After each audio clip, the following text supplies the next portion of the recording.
Yeah. But look how long that people still in power that they can still control, have that fake mind control over you.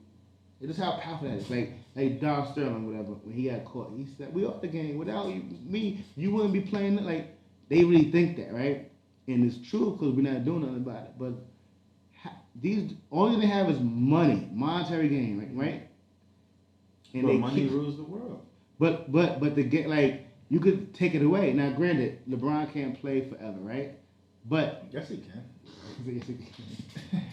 But at that point, like he already has, he don't have a billion, but he got a quarter, right? Now, how many people on that level got quarters? You know what I'm saying? So they all get together, and like what you got to do is you take it all over at one time, right? Like if everybody right now they say I'm not playing, those billionaires can't produce another. They're not playing. Like okay, now they got a short window. They got a 10-year window. Those billionaires, it's their whole life. They got billions forever. So it's like, okay, we're gonna wait to the next college people come up in 4 years who's hungry. We gotta talk to our brothers and sisters and be quote unquote be on code, like Lord Jamal, you know what I'm saying, be on code. All you gotta do is within their time frame, their window that they got, create that thing, create their own, get their arenas, get their situations, whatever, and it's all move. We over here, we out.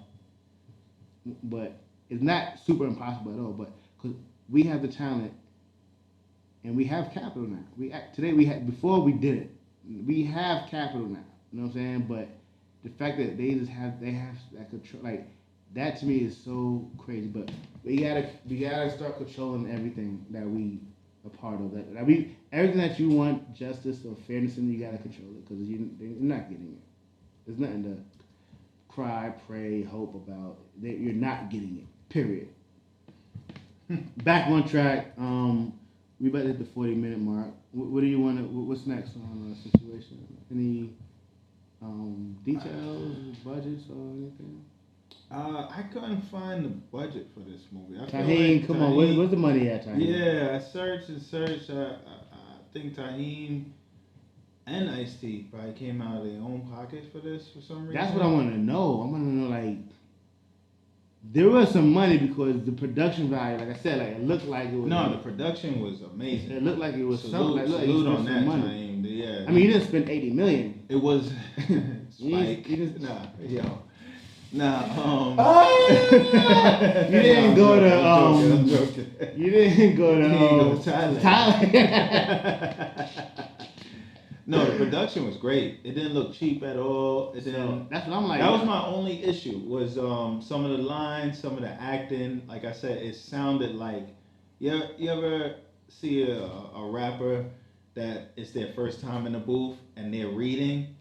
Yeah, and not being. The engineer stops the beat and he's like, "Yo, put some feeling behind that." Yeah, that's how I felt. Like I wanted to stop. You gotta become it. You gotta right. become it. You gotta. That's one thing. I felt like they should have had notepads in their hands and literally just read it. Now, some of the lines I definitely got that. That's one thing DMX told me he was on tour. He was like, "Niggas think I be acting. I don't be acting. I really be that shit." I was like he really when he's shooting in the movie in his mind, he's really shooting it. Like he's not pretend like he's like I don't know how to act. Oh nah. Belly? I don't know how to act. Yeah, he don't act. He said he don't act. Belly was X. I was like, word? He was like, I don't know how to act, nigga. And then he looked at Nas, he said, "What, you scared though? I'll take you home if you scared." Like he's being him. He go in his zone. He go in the zone and be him. That's it. And that's kind of what like when you see Denzel, Viola Davis, they go somewhere else. Like I don't know what the hell. Like but that's what makes for a great movie.